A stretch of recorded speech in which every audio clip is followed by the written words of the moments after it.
Before we go back into court, though, we do have an update in the Natalee Holloway case. Joran Van der Sloot, the chief suspect in Holloway's disappearance back in 2005, is expected to now plead guilty to trying to extort money from Holloway's mother. Van der Sloot was recently extradited to Alabama to face the extradition charges. His sentence is scheduled for October 18th. Van der Sloot is serving a 28-year sentence in Peru after admitting to killing a woman there in 2010. That's right. We know Natalee Holloway. I remember watching this. She vanished in 2005. While on the high school graduation trip to Aruba, she was last seen leaving a bar with Van der Sloot at that time. And Court TV's Kelly Craft gives us a look back at Van der Sloot's past. It has been 18 years since Natalee Holloway vanished while on a senior trip in Aruba, and 13 years since Stephanie Flores was murdered in Peru. Joran Van der Sloot has been the #1 suspect in Natalee's disappearance, and he confessed to beating Stephanie Flores to death. Cole Thompson, a former Court TV senior producer, co-authored a book called A Portrait of a Monster. It profiles Joran Van der Sloot and the many twists and turns in this case. In 2005, when Natalee disappeared, I was working for Court TV. I was working with Catherine Cryer. It was just one of those huge stories that captured the everybody's attention. It was like O.J. or John Benet Ramsey or Scott Peterson. 5 years to the day, almost the same thing happens again in Peru. And I just got incredibly lucky. Just through a series of acquaintances, wound up being introduced to the actual investigative team, the Red Ball team that was handling the homicide. And for some reason, they just took a liking to me. In 2010, Van der Sloot was in Peru where he met Stephanie Flores. But to get to Peru, he needed money. He got that money by allegedly extorting Beth Holloway, claiming he would take her to show her her daughter's remains for $250,000. He approached the Holloways. He asked for this money. Now he's screaming entrapment. But he used this money to fund his trip to Peru, where another girl died. If he hadn't had this money, he would have been stuck in Aruba. This must weigh heavily on everybody involved. Thompson was embedded with authorities in Peru. In the book, lead homicide investigator Captain Juan Callis Vargas tells Thompson this about the death of Stephanie Flores. The beating was overkill, savage, and the level of violence indicated that he had probably done this before. The level of violence had likely escalated over the years. Callan also described Joran as cold and calculated.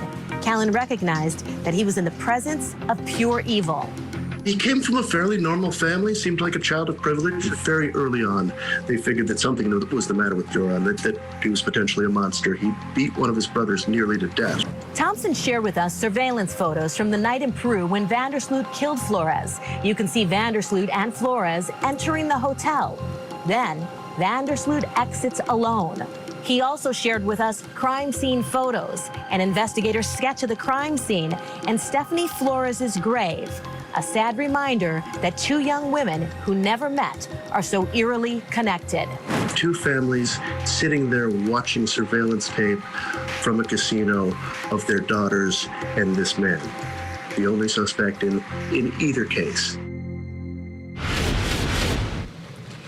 Let's bring in criminal defense attorney and former prosecutor Marie Pereira.